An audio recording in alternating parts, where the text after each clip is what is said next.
A gente não pode esperar que Jesus ajeite só a nossa situação externa se o nosso coração não estiver 100% entregue, gente. Entrega o seu coração pra Jesus, deixa ele te limpar completamente por dentro para que você possa ter também uma cura exterior, consequentemente.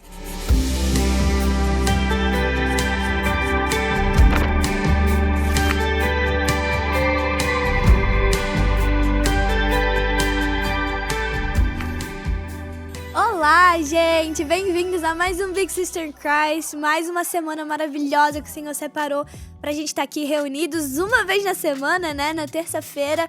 Glória a Jesus por essa terça abençoada. Se você chegou aqui pela primeira vez, muito prazer. Eu sou a Rafa Charone. Eu sou a host aqui do Big Sister in Christ, que significa uma irmã mais velha em Cristo, né? Então, muito bem-vindo, independente da sua idade, independente se você é homem, se você é mulher, bem-vindo a esse local. Esse é um local onde nós estamos aqui para aprender um pouquinho de Jesus, aprender um pouquinho da maneira que ele andou, da maneira que ele caminhou, e é um privilégio muito grande ter você aqui comigo. Eu tô muito alegre por esse dia de hoje, muito alegre de te receber aqui. Se você já vem caminhando no Big Sister in Christ há algum tempo, não deixa de comentar aqui embaixo, fala de onde você tá falando, quais são as expectativas pro episódio de hoje. E antes de mais nada, eu vou te pedir pra você parar o que você tá fazendo e me seguir lá no Instagram, @RafaCharone, e entrar na comunidade que tá acontecendo, gente, porque essa comunidade é uma novidade por aqui. É a segunda semana só que a gente tá com a comunidade, a gente lançou a comunidade lá no Instagram semana passada, e essa semana a gente vai começar a usar a comunidade de maneira mais ativa, porque se você assistiu o episódio de semana passada, você sabe mais ou menos do que eu tô falando.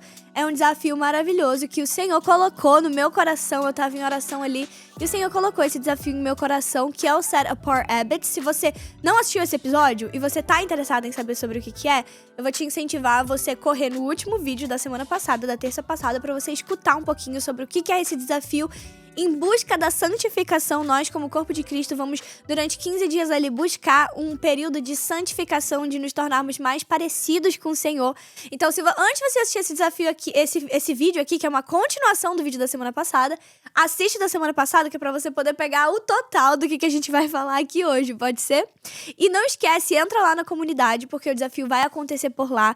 Vão ser 15 dias onde a gente vai estar totalmente ativo ali, diariamente na comunidade, fazendo estudo da palavra, fazendo check-in diário, tendo a certeza de que todo mundo conseguiu cumprir os 6 hábitos, se não 6, no mínimo 4, né? Que nem a gente falou no último vídeo.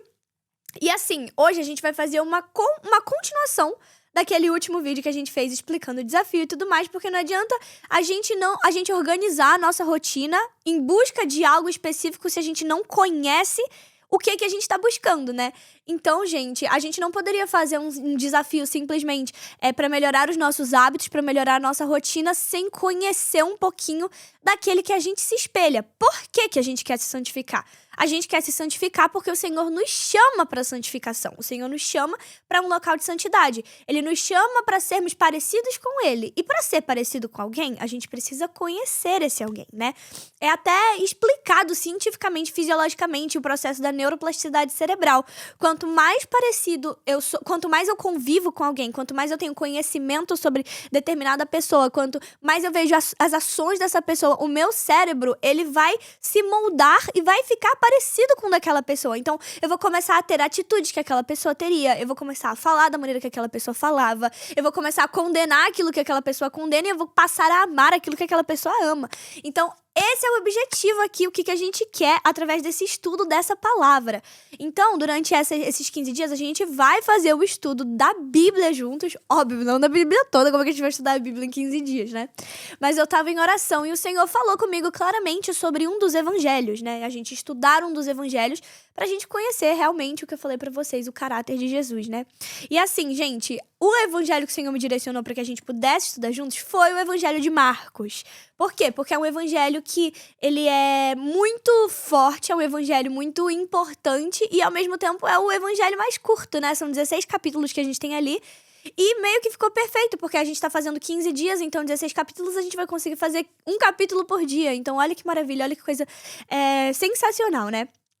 Então, gente, a gente não vai estar cumprindo uma tarefa espiritual, não é isso. A gente não vai cumprir uma tarefa, a gente não vai fazer a leitura da palavra só pra dar um check que a gente fez. Não, na verdade, a gente vai aprender a caminhar com Jesus, né? E aí talvez você esteja se perguntando, né? Por que o Evangelho de Marcos? Além da questão dos 16 capítulos, que dão certinho com os 15, e também, como eu falei pra vocês, o Senhor ministrou ao meu coração o Evangelho de Marcos, né? Mas assim, isso importa muito. O Evangelho de Marcos, ele é algo que aponta para o Senhor como servo, para o Senhor como alguém que, mesmo sendo Deus, ele não considerou algo que ele devesse se apegar, mas na verdade ele se diminuiu, né? Então o Evangelho de Marcos, ó, eu anotei algumas informações aqui que eu achei muito interessantes. O Evangelho de Marcos, ele é provavelmente, muitos estudiosos acreditam, que o primeiro evangelho já escrito. Então antes de Mateus, antes de Lucas, antes de João, teve o Evangelho de Marcos. Ele foi escrito por João Marcos, acredita-se, né? Que ele foi escrito por esse aluno ali, discípulo de Pedro, né? Ele caminhou muito junto ali com o apóstolo Pedro, e João Marcos não foi um apóstolo, porque ele não caminhou com Jesus. Então, ele não seguiu ali os passos de Jesus que Jesus seguiu. Ele não estava ali, como muitos, como o próprio Mateus, como Pedro, como vários dos 12 discípulos ali de Jesus que caminharam com ele. Então, Marcos, ele escreveu, na verdade, a igreja primitiva acredita que o Evangelho de Marcos, ele foi escrito a partir dos relatos de Pedro, a partir das vivências de Pedro. Então, Pedro viveu ali bem próximo de Jesus, caminhou com Jesus, a gente vê a pesca milagrosa, muitas coisas acontecendo, o nome de Pedro sendo mudado de Simão para Pedro, é uma loucura, assim. Pedro caminhou realmente muito próximo com Jesus, e João Marcos, ou Marcos, né, foi um discípulo, um aluno ali de Pedro. Então, ele escreveu o Evangelho de Marcos de acordo com aquilo que Pedro viveu. E isso explica muita coisa. Ele não é um evangelho que é contemplativo. Na verdade, ele é um evangelho vivo. É Jesus o tempo todo em movimento. A gente vê o tempo todo aqui nesse evangelho Jesus curando as pessoas. A gente vê o tempo todo Jesus dando cura e libertação, libertando as pessoas de escravidão por espíritos. Então, é um evangelho que ele provavelmente foi escrito para cristãos gentios, e ele não tem necessariamente uma base judaica muito profunda por causa disso. Ele não foi escrito para judeus. Então, ele vai explicar alguns costumes judaicos, ele vai focar em outras áreas e não na genealogia. A gente vê, por exemplo, ali no Evangelho de Mateus, ele focando muito na genealogia porque ele é destinado ali para os judeus, tanto é que ele desemboca ali a genealogia em Abraão. Então, ele vai diretamente aqui para quem Jesus é. O que Marcos está fazendo? Apresentando Jesus como Messias. Ele não está tentando convencer a gente de nada, muito pelo contrário, a gente vê, na verdade, só ali no inicinho, ele trazendo a opinião dele sobre quem Jesus Cristo é. A gente vai falar ali um pouquinho mais pra frente sobre esse primeiro capítulo, mas ele não tá tentando convencer a gente de algo, não, ele tá simplesmente expondo aquilo que Jesus fez, de acordo com a visão de Pedro, né, de acordo com aquilo que Pedro viu, e a partir daí é o Senhor que nos convence, é o Senhor que nos mostra quem que Jesus é de fato, né? Através dos relatos, através de histórias que aconteceram de fato. Então, ó, Marcos 1:1 vai falar, ó, esse é o princípio das boas novas a respeito de Jesus Cristo, o Filho de Deus. Então, Marcos, ele tá começando dizendo aqui, ó, Jesus é Cristo, ele é o Messias, e Jesus é o Filho de Deus. Então ele fala, ó, respeito de Jesus Cristo, o Filho de Deus. Então ele tá dando toda a autoridade aqui nos céus, debaixo dos céus, debaixo da terra, a Jesus Cristo, Filho de Deus, o Messias perfeito, o Cordeiro imolado. Gente, glória a Deus, isso é muito lindo, né? E isso é lindo porque ele tá escrevendo aqui, tá falando com os romanos, e os romanos acreditavam naquela época que César, que era o imperador ali da época, era o Filho de Deus. E aí Marcos está dizendo aqui, não é César que é o Filho de Deus, na verdade é Jesus. Então tudo que vem depois parte disso. Se Jesus é Filho de Deus, então ele tem total autoridade. Se Jesus é Filho de Deus, então ele redefine todas as prioridades. Se Jesus é Filho de Deus, então ele chama as pessoas para perto dele. Então, gente, glória a Deus. Marcos, a gente vai ver que esse evangelho, ele é um evangelho bem acelerado, a gente vê que ele não tem muitos discursos, ele não tem muito texto, ele é o tempo todo assim, ó, muito rápido, muito acelerado, e a gente vai ver a partir desses capítulos onde a gente vai estar fazendo o estudo diário lá na comunidade. Então vai pra comunidade, porque todos os dias a gente vai mandar, eu mesma vou mandar pra vocês de acordo com o estudo que eu tô fazendo também em cima de Marcos, pra vocês um pouquinho de cada um dos capítulos. Então a gente vai ver, em cada um deles, ele sempre usa a palavra imediatamente. imediatamente. E lá no grego a gente vai ver que essa palavra é usada, significa eutis. É a palavra original no grego, que na verdade tem o significado de sem demora ou sem intervalo. Então, sem intervalo, a gente vê que não tem um tom passivo, não é algo morno, não é algo teórico, é algo que é na hora. Seguir Jesus aqui em Marcos sempre vai custar algo, gente. Sempre vai exigir um movimento daqueles que estão vivendo ali essa realidade, né? Então, gente, por que a gente vai estudar o Evangelho de Marcos resumindo? Ele vai ser um tempo de alinhamento, né? Esses 15 dias que a gente vai viver vão ser 15 dias de alinhamento, onde a gente vai focar 100% em se santificar, em conhecer Jesus. E Marcos é perfeito porque ele mostra exatamente como Jesus viveu. Como Jesus lidava com o cansaço, como Jesus lidava e priorizava com a questão da oração, como que Jesus organizava o tempo, como que Jesus lidava com a pressão da sociedade ali. E, gente, é impossível a gente estudar o livro de Marcos e continuar vivendo uma fé desorganizada. Não dá, gente, não dá. Então é por isso que a gente vai começar a fazer o estudo de Marcos. Na verdade, a gente já começou. Se você tá caindo aqui hoje de paraquedas, não participou do primeiro dia, corre, porque lá na comunidade ainda tem o primeiro dia. A gente começou ontem o primeiro dia, a gente fez o estudo todo ali do primeiro capítulo do livro de Marcos. Então, hoje, olha que privilégio, a gente vai fazer o estudo do segundo capítulo de Marcos aqui juntos, eu e você, ao vivo aqui no podcast, glória a Deus. Mas a gente vai entender um pouquinho antes da gente entrar, por mais que a gente já tenha conhecido um pouco sobre o primeiro capítulo ontem lá na comunidade, a gente vai falar um pouquinho sobre quem foi Marcos, mais uma vez recapitular a história um pouquinho do Evangelho, e aí a gente já embarca de cara no segundo capítulo, pode ser?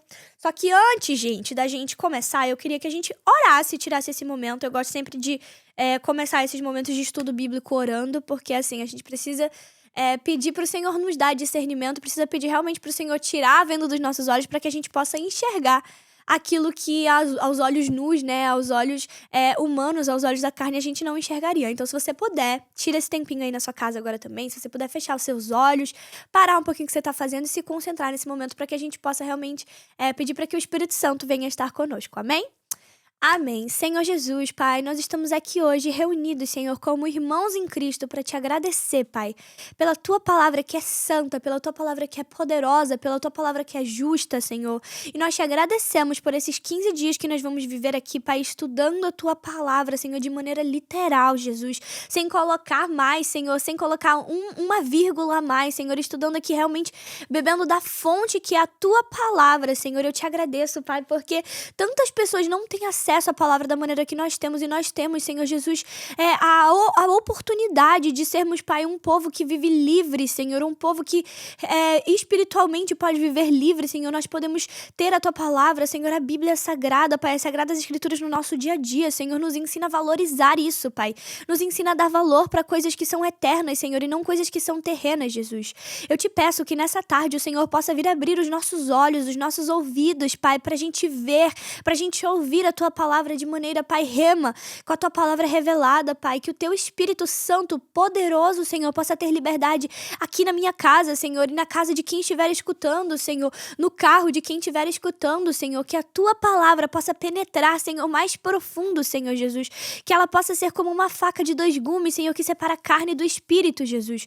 Nos ensina, Pai, como um espelho realmente, como nós devemos andar nesses dias, Pai, como nós devemos Te buscar, Senhor, nesses dias, Pai. Essa é a nossa oração, Senhor, que o Senhor se faça presente aqui o tempo todo, em nome de Jesus. Amém, amém, amém, amém. Quem foi Marcos, né? Eu comentei um pouquinho pra vocês sobre quem foi Marcos, com quem ele caminhou.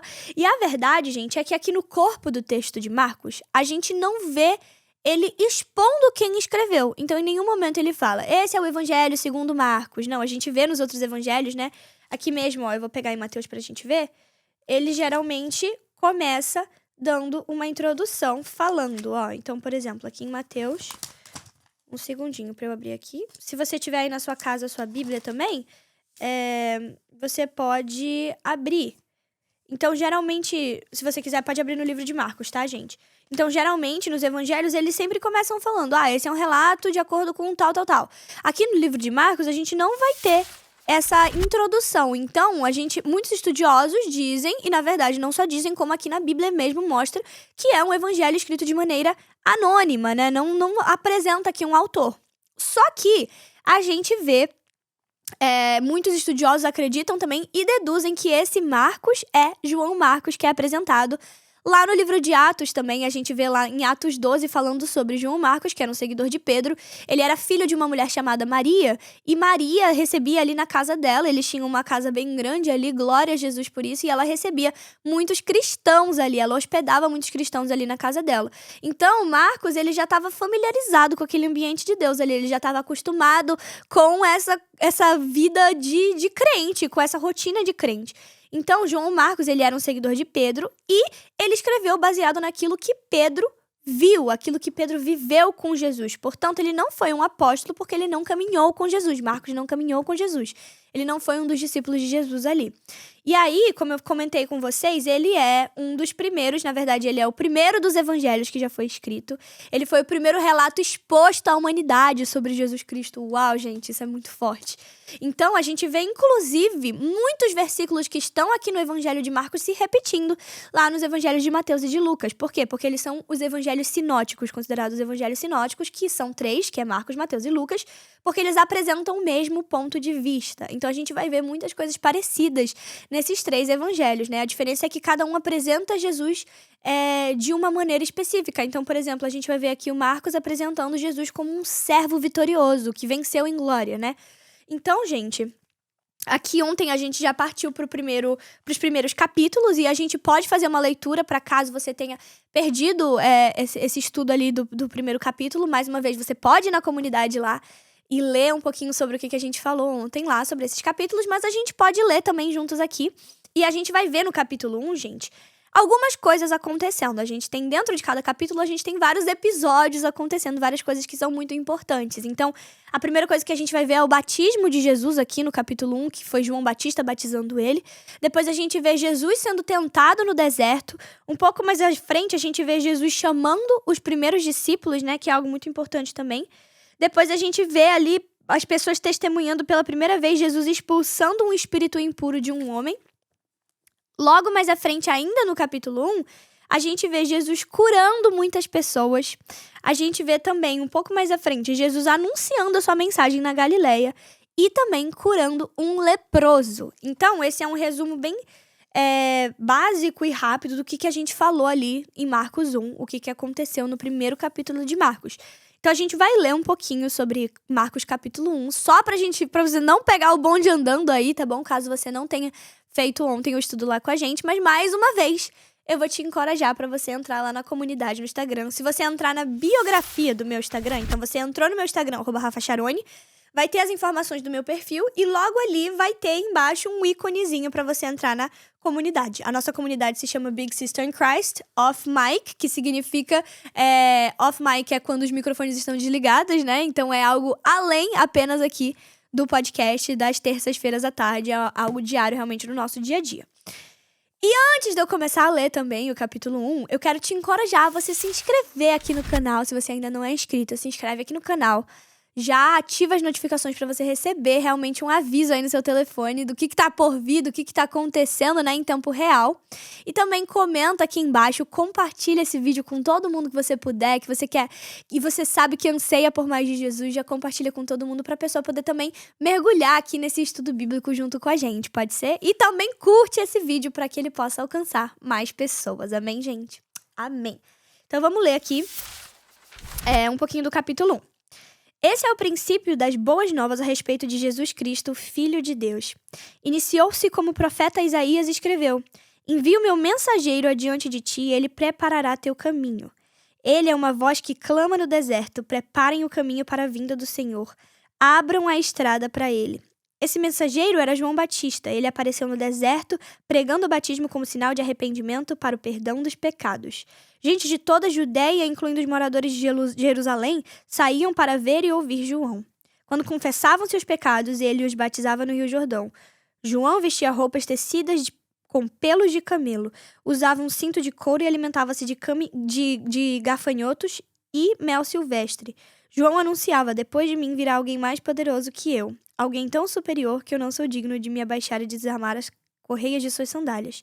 Eu os batizo com água, mas ele os batizará com o Espírito Santo. Glória a Deus. Então aqui, nos primeiros 7 versículos, na verdade 8 versículos, a gente vê a palavra apresentando João Batista, que é um dos meus personagens favoritos da Bíblia, gente. Se você já ouviu os outros episódios aqui, você sabe que eu amo João Batista. João Batista, ele era primo de Jesus, ele era filho de Isabel ali, né? A gente vê nos outros evangelhos relatando a gravidez no próprio evangelho de Lucas, a gente vê a gravidez de Isabel bem acontecendo de maneira bem próxima ali com a gravidez de Maria, e os bebês se agitando no ventre, né? Quando eles se encontram, é tão lindo, é muito lindo ver isso. E mais ali à frente, quando João Batista cresce, ele é apresentado como aquele que prepara o caminho. Então, aquele homem que a gente sempre ouve falar, ele pregava o arrependimento. Então, ele caminhava ali no deserto, pregava o arrependimento, as pessoas se arrependiam e voltavam seus corações para Jesus. Então, ele era a voz que clamava no deserto. Agora a gente vai ler um pouquinho sobre o batismo, né, e a tentação de Jesus. Então, certo dia, Jesus veio de Nazaré da Galileia e João o batizou no Rio Jordão. Enquanto saía a água, viu o céu se abrir e o Espírito Santo descer sobre ele como uma pomba. E uma voz do céu disse: "Você é meu filho amado, que me dá grande alegria." Em seguida, o Espírito conduziu Jesus ao deserto, onde ele foi tentado por Satanás durante 40 dias. Estava entre animais selvagens e os anjos o serviam. Depois que João foi preso, Jesus foi para Galileia, onde anunciou as boas novas de Deus. Enfim chegou o tempo prometido, proclamava: "O reino de Deus está próximo, arrependam-se e creiam nas boas novas." Então a gente vê aqui um pouquinho da continuação do ministério de João Batista, né? Jesus ali chegando a Galileia, a gente vê esse cenário acontecendo aqui na Galileia, né? Durante esse primeiro período inteiro aqui de Jesus, ele tá ali na Galileia. E João batiza Jesus ali nas águas. Que poderoso isso! E a gente vê o céu se abrindo e Deus confirmando a identidade de Jesus. Então, isso já foi um impacto muito grande. Já era uma confirmação daquilo que João Batista falava. Ó, adiante de mim vem alguém muito mais poderoso. Eu batizo vocês com água, mas alguém vai batizar vocês com fogo, com o Espírito de Deus. E aí o céu se abre ali. Deus confirma a identidade de João. Que lindo isso, que poderoso é isso, né, gente? Através da pombinha ali. E a gente vê também Jesus sendo levado ao deserto, sendo tentado ali por Satanás. E o tempo todo, gente, se vocês forem ler um pouco mais sobre a tentação ali que foi para Jesus no deserto, o tempo todo, o Evangelho de Mateus traz isso de maneira muito linda, Jesus usando a palavra. Então, como é importante a gente conhecer a palavra de Deus. Absolutamente todas as artimanhas que Satanás jogou para cima de Jesus, ele usou a palavra contra ele. Jesus conhecia a palavra na ponta da língua. E era isso que ele precisava. Indo um pouco mais à frente, a gente vê Jesus chamando os primeiros discípulos. Enquanto andava à beira do mar da Galileia, Jesus viu Simão e seu irmão André. Jogavam redes ao mar, pois viviam da pesca. Jesus lhes disse: "Venham, sigam-me, e eu farei de vocês pescadores de gente." No mesmo instante, deixaram suas redes e o seguiram. Pouco mais adiante, Jesus viu Tiago e João, filhos de Zebedeu, consertando redes num barco. Chamou-os de imediato e eles também o seguiram, deixando seu pai Zebedeu no barco dos empregados. Então, olha que doideira, gente. Isso que a gente falou sobre o imediatamente, ó. Ele fala: "Siga-me e farei de vocês pescadores de gente." No mesmo instante, imediatamente, sem perder tempo, eles deixaram as redes e o seguiram.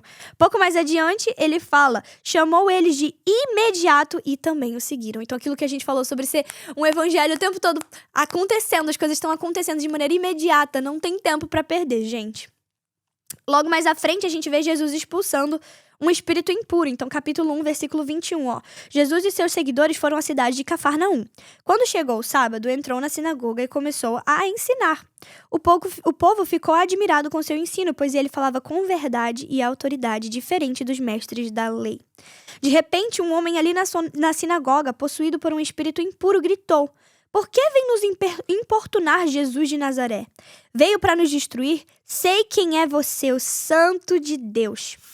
"Cale-se", respondeu Jesus. "Saia desse homem." Então o espírito impuro soltou um grito, sacudiu o homem violentamente e saiu dele.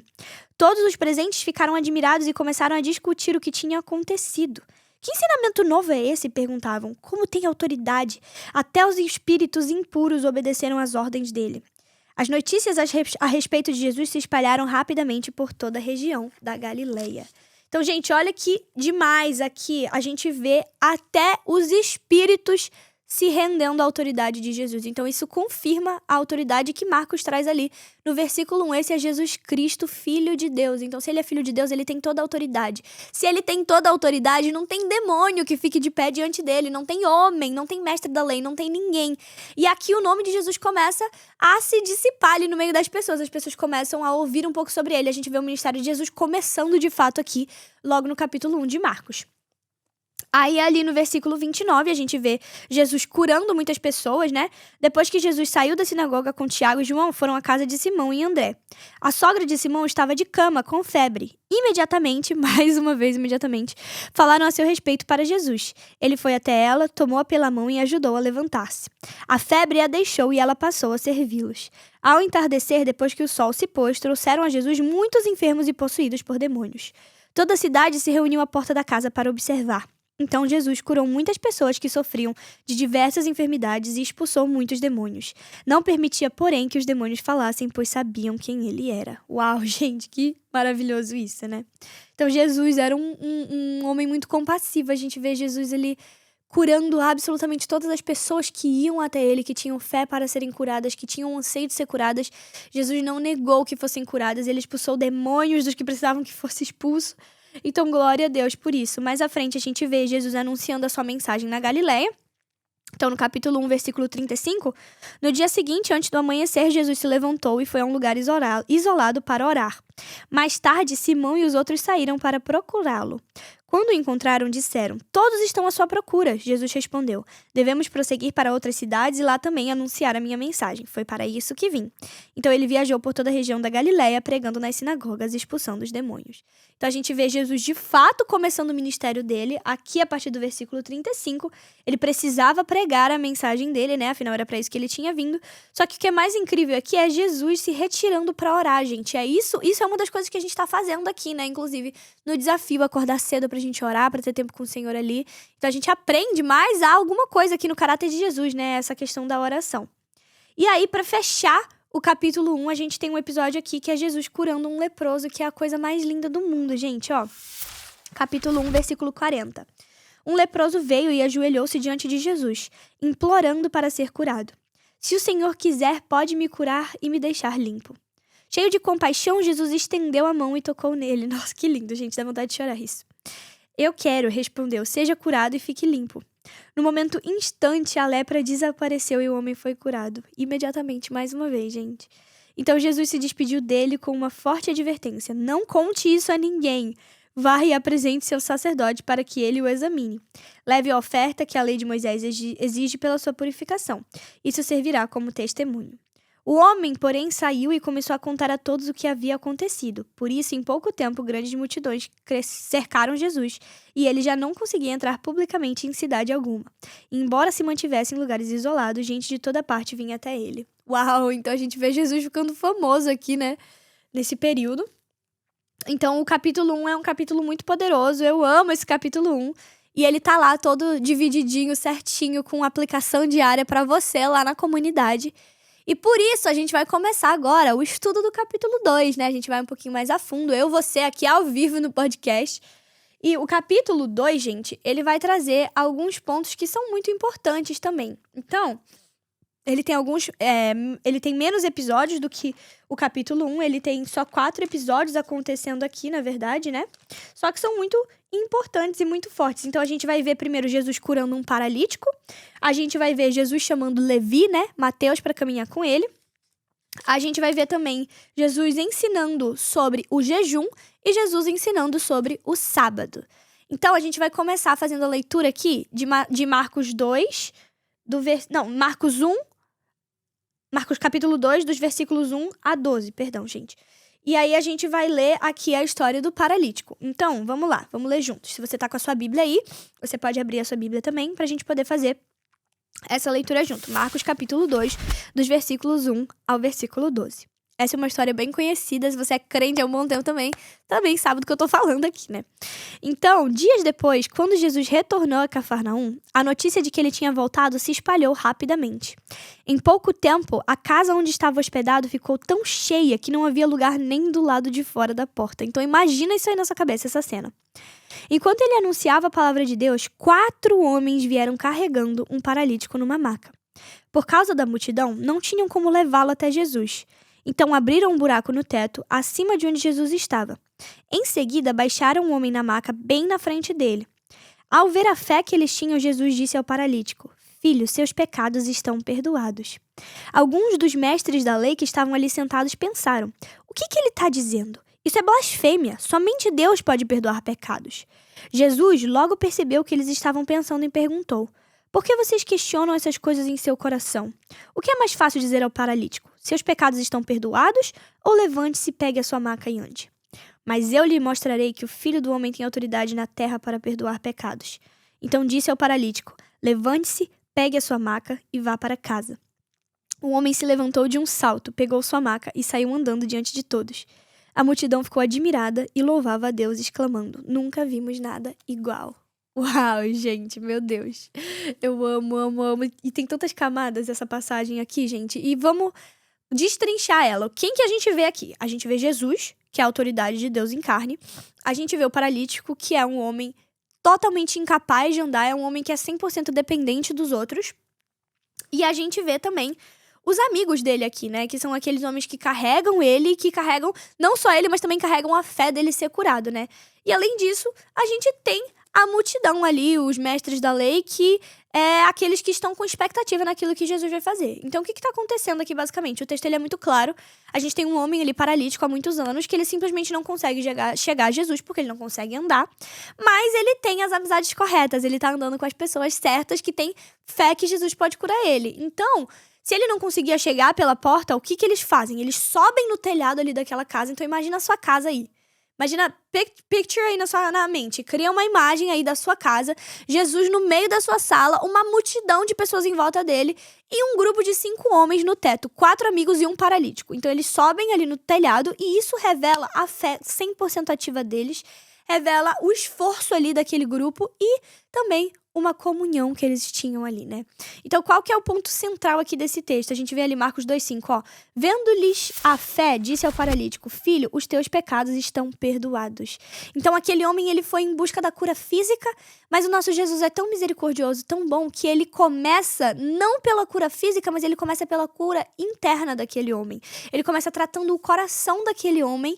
Ele fala, os seus pecados estão perdoados, e depois ele libera a cura física. Isso ensina exatamente isso. O Senhor, ele nos trata sempre do nosso interior para o nosso exterior. A nossa cura interna vai gerar uma cura externa. Não adianta a gente só querer um resultado. O Senhor quer que o nosso coração esteja totalmente alinhado. E aí a gente vê ali, depois eu tô com o texto aberto aqui também, Jesus falando, ó, teus pecados estão perdoados. E a gente vê os líderes ali, os mestres da lei, achando que ele blasfemou, né? Só que Jesus revela ali a autoridade dele, para que saibas que o Filho do Homem tem na terra autoridade para perdoar pecados. E aí ele cura o paralítico. Então Jesus cura exatamente porque ele tem essa autoridade espiritual e física. E eu entendo o Senhor falando isso, eu entendo também a cura física do paralítico como uma prova de que o Senhor tinha feito a cura interna. Porque ele fala, é muito mais fácil eu só falar que os pecados dele estão perdoados. E qual que é a prova disso, né? Porque falar que os pecados estão perdoados é fácil falar, né? É muito fácil, qualquer um pode falar.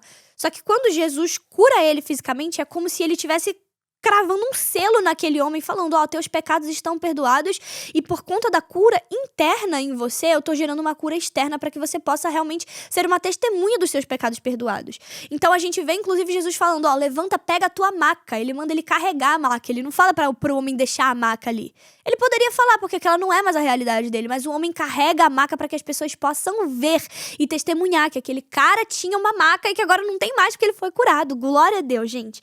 Então o que a gente aprende aqui nesse capítulo, né? Nessa primeira passagem do capítulo 2? A gente não pode esperar que Jesus ajeite só a nossa situação externa se o nosso coração não estiver 100% entregue, gente.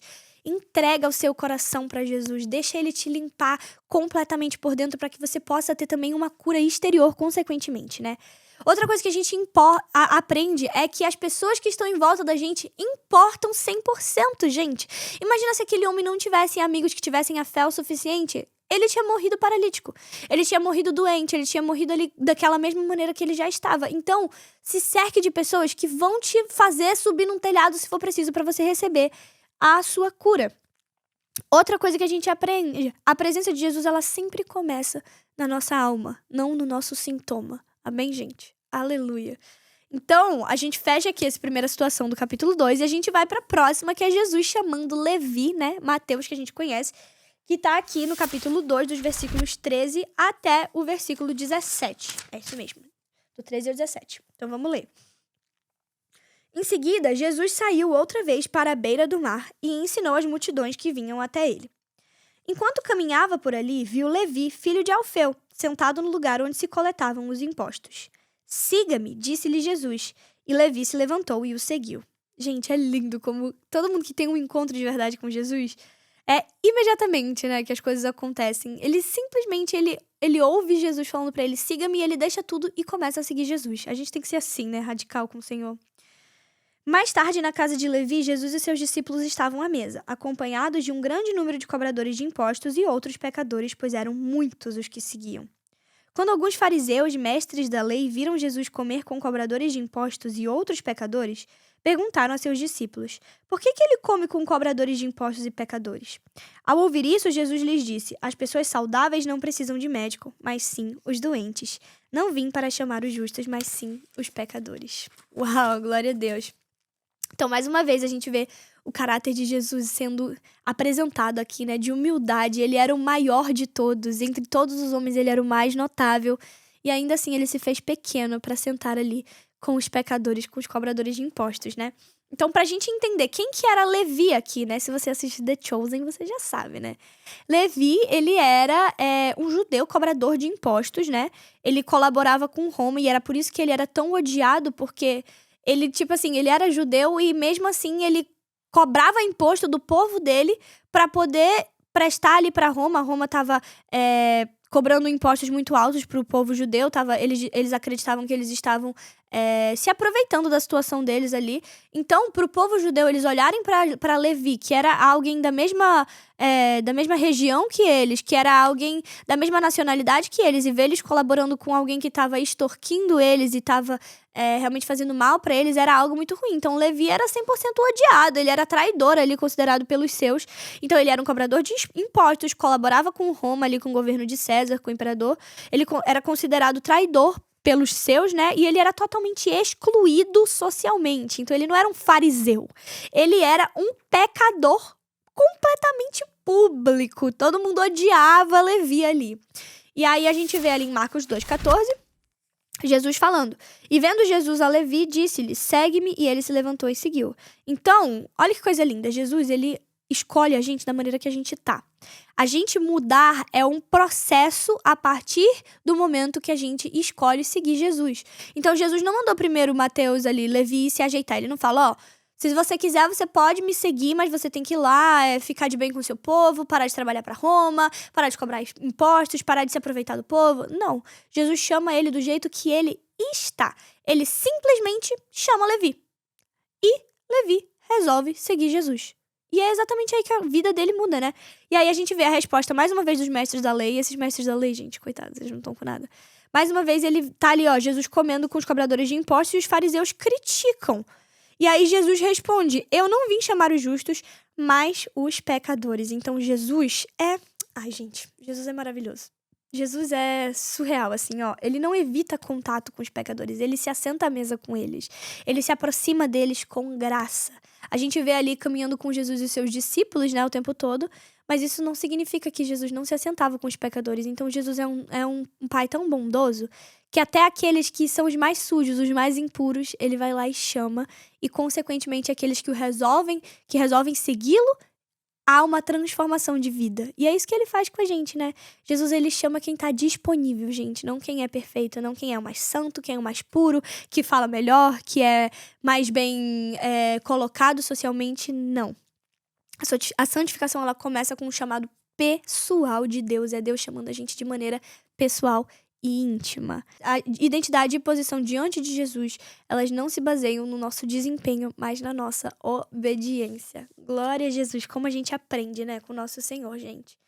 E aí, a gente vai pro próximo episódio aqui, que é a discussão sobre o jejum. Então, em Marcos 2, dos versículos 18 até o versículo 22, fala assim: certa vez, quando os discípulos de João e os fariseus estavam jejuando, algumas pessoas vieram a Jesus e perguntaram: por que seus discípulos não têm o hábito de jejuar como os discípulos de João e os discípulos dos fariseus? Jesus respondeu: por acaso os convidados de um casamento jejuam enquanto festejam com o noivo? Não podem jejuar enquanto os noivos estão com eles. Um dia, porém, o noivo lhes será tirado e então jejuarão. Além disso, ninguém remendaria uma roupa velha usando pano novo. O pano novo encolheria, a roupa velha rasgaria, deixando um buraco ainda maior.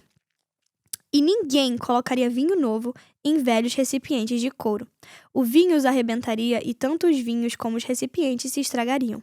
Vinho novo precisa de recipientes novos. Então, gente, glória a Deus. Então, a gente vê aqui, algumas pessoas chegando em Jesus e perguntando, os discípulos de João e os fariseus jejuam. Então, por que seus discípulos não jejuam, né? E aí, o que a gente precisa entender aqui? O que é o jejum, né, para os judeus? Aqui no judaísmo, a gente vê um pouco do contexto histórico disso. Jejuar era algo extremamente sério para eles. Não era uma moda espiritual, não era, todo mundo tá jejuando, então vou jejuar também. Não, era um sinal de arrependimento, um sinal de luto, uma busca intensa por Deus, um preparo espiritual de fato. Então, a gente vê algo, no contexto histórico, os fariseus, eles jejuavam pelo menos 2 vezes por semana. A gente vai ver isso descrito lá no Evangelho de Lucas. Os discípulos de João Batista também jejuavam, porque João pregava o quê? O arrependimento. Então, a pergunta deles aqui não é uma pergunta maldosa, é uma pergunta legítima. Se todo mundo jejua, por que os seus discípulos, se você é Jesus, se você é o Messias, por que os seus discípulos não, né? E aí o Senhor traz a primeira resposta dele aqui, que ele faz uma correlação com o noivo, né? Podem jejuar os convidados do casamento enquanto o noivo está com eles? Enquanto tem o noivo consigo, não podem jejuar. Então Jesus, ele usa uma imagem cultural aqui muito clara. Então o casamento é um momento de celebração. E se o noivo está presente, é um momento de alegria. Então Jesus está basicamente dizendo: eu tô aqui, o reino de Deus chegou e esse não é um tempo de luto, não é um tempo de chorar, não é um tempo de se lamentar. É um tempo de você aproveitar e de se deleitar da presença do Senhor. Então ele não tá desvalorizando o jejum e ele também não tá falando que é algo ruim, mas ele tá colocando o jejum no tempo certo. Em determinado momento o noivo será tirado e aí é o tempo de vocês jejuarem, é o tempo de vocês se arrependerem, é o tempo de vocês entrarem em luto pelos pecados de vocês, é tempo de vocês buscarem realmente. Então Jesus tá basicamente colocando aqui os pingos nos is, jejum é bom, jejum é importante, mas não é o tempo agora, porque eu estou aqui com vocês. Além disso, a gente vê Jesus falando, que o jejum não é uma regra fixa, Marcos 2,20, ele fala: dias virão, porém, que o noivo lhes será tirado e nesse dia jejuarão. Então, Jesus está afirmando que o jejum, de fato, é importante, ele continua, mas ele não pode ser automático, um jejum vazio, um jejum religioso. Só tô jejuando porque os fariseus estão jejuando. Ou só tô jejuando porque João Batista está mandando eu jejuar. Não, jejum é algo totalmente bíblico e não uma rotina mecânica. Não é algo que a gente tem que fazer só porque todo mundo tá fazendo. Não, ele é uma resposta do nosso coração à ausência, à dependência e à busca do nosso Senhor. Depois a gente vai ver um pouco mais pra frente também o Senhor falando sobre a questão do vinho novo, né, e dos odres velhos. Então, ninguém põe vinho novo em odres velhos. Aqui Jesus, ele já amplia um pouco mais o assunto do jejum, né? Então ele tá dizendo, o problema não é o jejum. O problema é você tentar viver o reino de Deus com estruturas velhas. Então só fazer o que todo mundo tá fazendo porque é algo cultural. Não.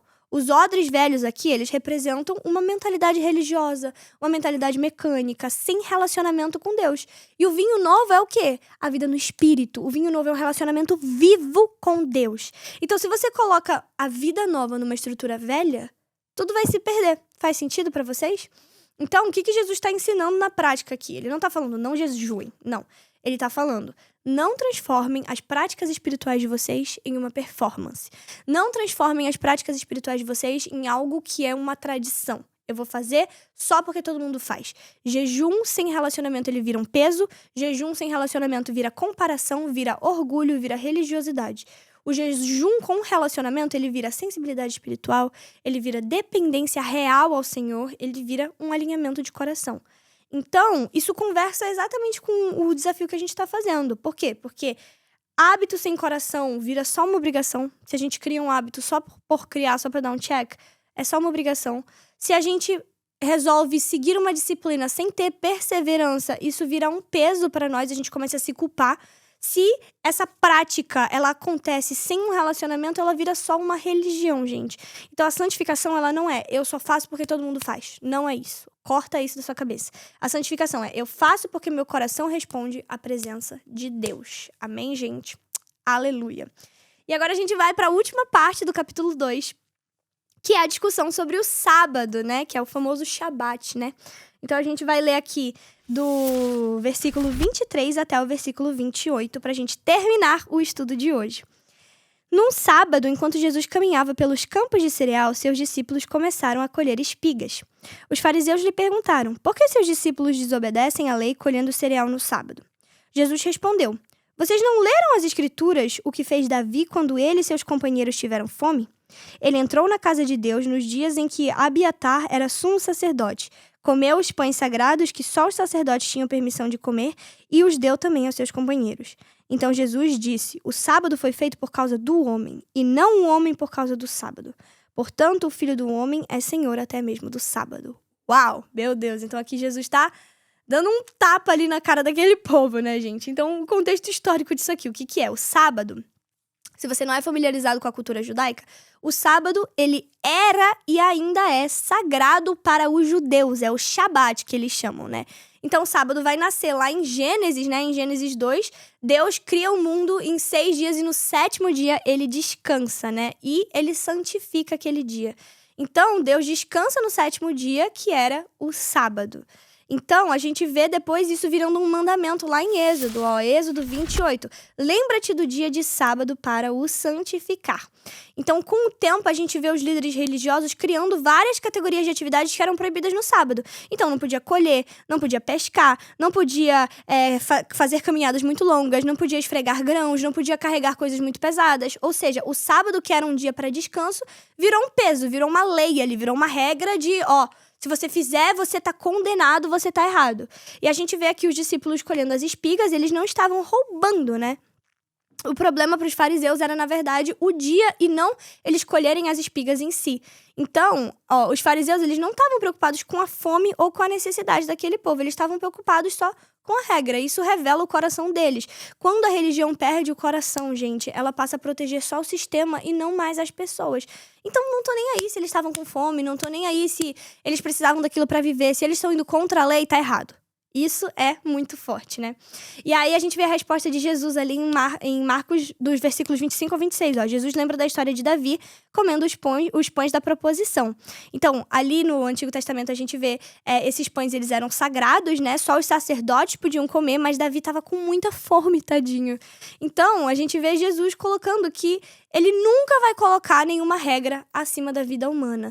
A lei existe para conduzir a vida, mas não para sufocar a nossa vida. Então, Jesus tira aquele peso ali sobre Davi e ele usa essa história para contextualizar ali com eles, né? Então, a gente vê Jesus com uma frase muito central aqui, que é em Marcos 2:27, né? O sábado foi feito por causa do homem e não o homem por causa do sábado. E essa frase muda tudo aqui para mim. Meu Deus, quando Jesus fala isso, eu fico assim, meu Deus, que isso, sabe? Essa frase muda porque Jesus está dizendo que o sábado, beleza, ele existe, mas ele não é uma prisão. O sábado é um dia de descanso, mas ele não é um dia de opressão. O sábado é um dia de cuidado, mas não um dia de controle, gente. Deus criou o sábado para proteger os seres humanos. Então, ele criou para proteger do esgotamento, ele criou para proteger da idolatria, ele criou para proteger do trabalho, da ilusão da autossuficiência, gente. Então, o homem não nasceu por causa do sábado, mas o sábado foi feito por causa do homem, para que esse alívio viesse sobre nós. E aí a gente vê aqui no final Jesus se colocando como o Senhor do sábado, Marcos 2:28. Assim o Filho do Homem é Senhor até do sábado. Isso é muito forte, porque Jesus está afirmando mais uma vez a autoridade dele. Mais uma vez, a interpretação correta da lei. O Senhor passa a ser a lei, Jesus passa a ser a lei. A vida com Deus, ela não gira em torno de regras, mas ela gira em torno de um relacionamento. Mais uma vez, Jesus está falando. Então, Jesus não está dizendo aqui, o sábado não importa, descanso não é necessário e cada um faz o que quer. Não é isso que Jesus está falando. Mas ele está falando que o coração daqueles homens tinha perdido o propósito, basicamente. E como que a gente entende isso no nosso dia a dia, né? Isso tem tudo a ver, mais uma vez, com o desafio que a gente vai viver, né? De santificação dos hábitos, porque Deus institui o descanso, Deus institui o ritmo e Deus institui os limites. Então, a santificação prática, ela vai incluir a minha hora de parar, a minha hora de descansar, a minha hora de saber produzir o tempo todo, de não produzir o tempo todo, a hora de não produzir o tempo todo, como eu não preciso o tempo todo estar produzindo, e também a hora de confiar que Deus governa mesmo quando a gente descansa, né? Então, quando a gente fala no desafio de dormir melhor, quando a gente fala de organizar a nossa rotina, de criar um ritmo saudável no nosso dia, isso não é autoajuda, gente. Isso aqui a gente não tá buscando nos auto-beneficiar, não. A gente tá seguindo, basicamente, um princípio bíblico, gente. Então, glória a Deus! Esse foi o nosso estudo do capítulo 2 do Evangelho de Marcos. Meu Deus, se eu pudesse, eu faria um estudo de absolutamente todos os capítulos aqui, gente, porque esse evangelho é muito gostoso de ler.